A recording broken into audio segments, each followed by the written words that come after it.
Hi, I'm Sonya White Jaguar. Welcome to this edition of White Jaguar Wednesdays, my semi-monthly series where I discuss spiritual subjects inspired by your questions.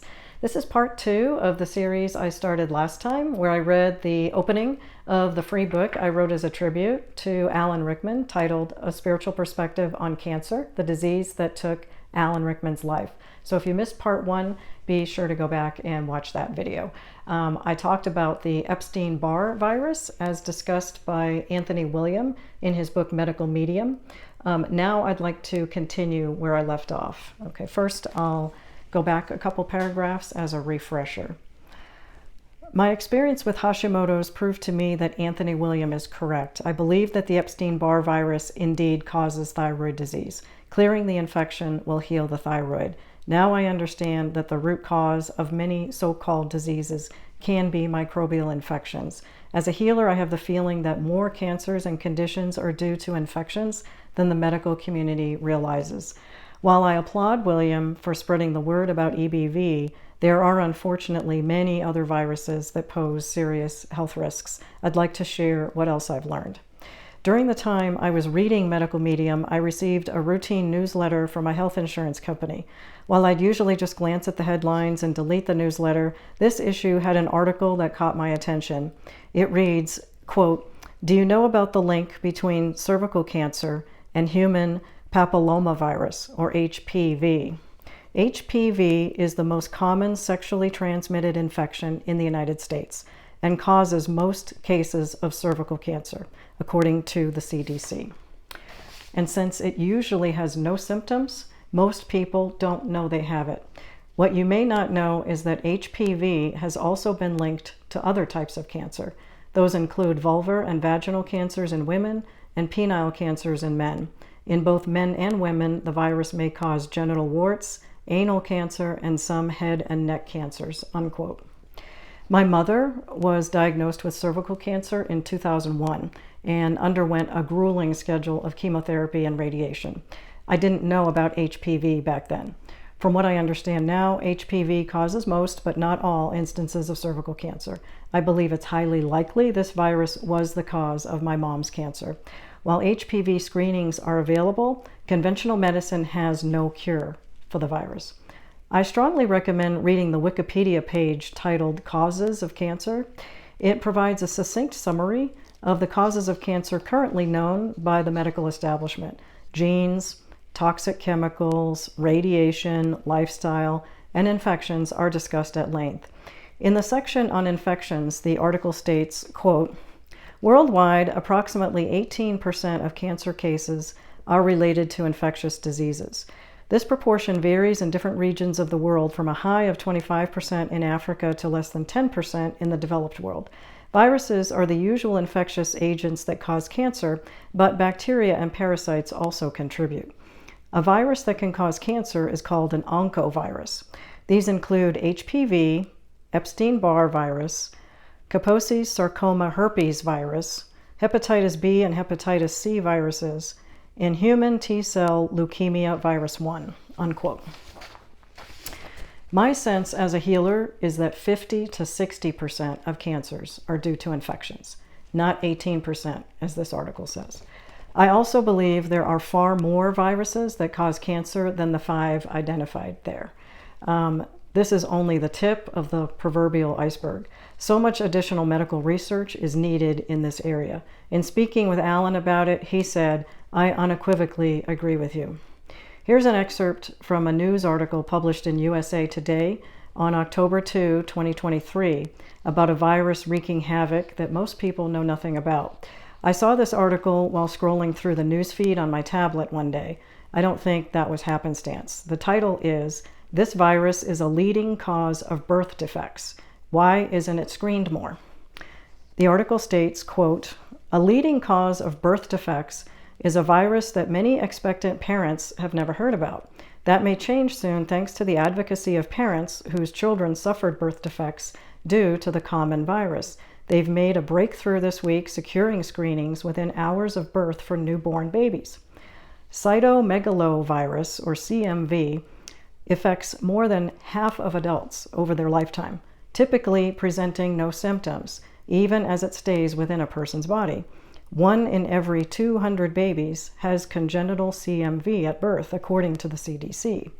About a fifth of babies born with CMV show symptoms, which can include smaller head size, liver and lung problems, hearing loss, or a rash, and some later show developmental delays, unquote. Like so many other viruses, conventional medicine has no cure for CMV.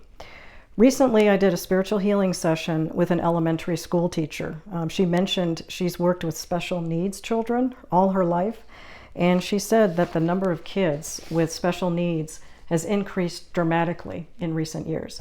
In light of what I've been learning about the prevalence of viruses, I suspect that the increase could be due to undiagnosed viral infections like CMV. The same could be true of autism. Again, I have no clinical proof, but I'd like to see medical research organizations investigate this possibility. Considering how widespread harmful viruses seem to be, it's very disappointing that the medical establishment's ability to cure viral infections is so poor. Cures do exist for some viruses like the hepatitis C virus, but ironically, the costs are sometimes so prohibitive that uptake is low. Reading the following article was heartbreaking. I also saw this one while scrolling through my newsfeed. Published in HuffPost on November 26, 2023, the story is titled, "There's a Real Chance to Stop This Miserable Fatal Infection. Thousands die from hepatitis C every year, even though we have a nearly foolproof cure. A new plan would change that." The article states, quote, "Dying from hepatitis C is a notoriously miserable way to go. The virus attacks your liver, in many cases destroying its ability to make proteins and filter blood. You might not notice at first because it can inflict damage gradually and silently until finally you start to feel symptoms that could include fatigue, jaundice, mental disorientation, severe itching, and joint pain. Hepatitis C kills thousands of Americans every year, making it the nation's deadliest bloodborne infectious disease. And it doesn't have to be this way. There's a cure for hepatitis C that works in almost all cases. An antiviral medication that's been around for a decade needs to be taken for just 2 or 3 months and has relatively mild side effects. But lots of Americans diagnosed with the disease aren't getting the drug because it's too expensive, or they're getting it only after the virus has already done severe damage. Take-up is worst among low-income groups and uninsured people, according to the US CDC, although even among the privately insured, only about 1/3 have initiated treatment within a year of testing positive. The pharmaceutical giant Gilead got approval for a breakthrough drug, Sovaldi. Unlike earlier treatments that came with serious side effects and frequently didn't cure the disease, Sovaldi wiped out the virus in more than 90% of cases. It was a major scientific advance, one of the biggest in modern medicine. But from the get-go, public health experts knew and warned that getting the cure to people would be a challenge.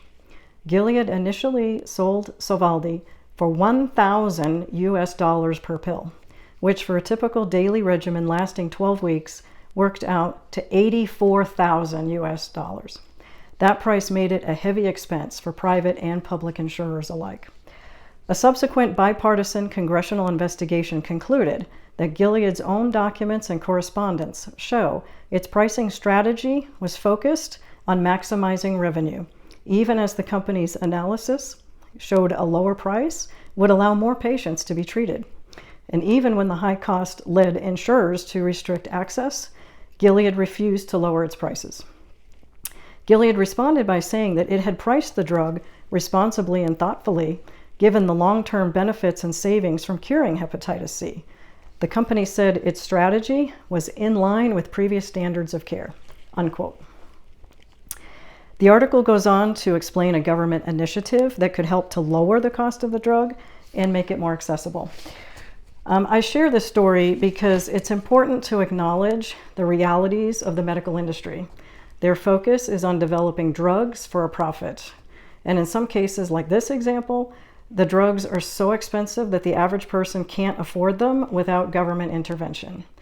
A friend of mine takes heart medication that would cost him $2,000 per month if he didn't have medical insurance. When my mother was undergoing chemotherapy for breast cancer in 2005, she didn't have insurance, and her treatments cost $6,000 each. I was getting blood draws on a regular basis when I had Hashimoto's, and even routine blood work is expensive. Thankfully, I had insurance because each blood test to check just my thyroid hormones would have cost me over $900 for each visit. Okay, I think that's a good place to stop for today, and I'll let you absorb all that information. I'll finish reading the book in the next video, and I'll reveal in more detail what I believe was the specific cause of Alan's pancreatic cancer. If you're not already subscribed to my channel, be sure to subscribe so that you can get notified when the next video is posted. If you have a question, leave a comment below or email me at Sonya@SonyaWhiteJaguar.com. Thanks so much for watching. I'll see you in the next video.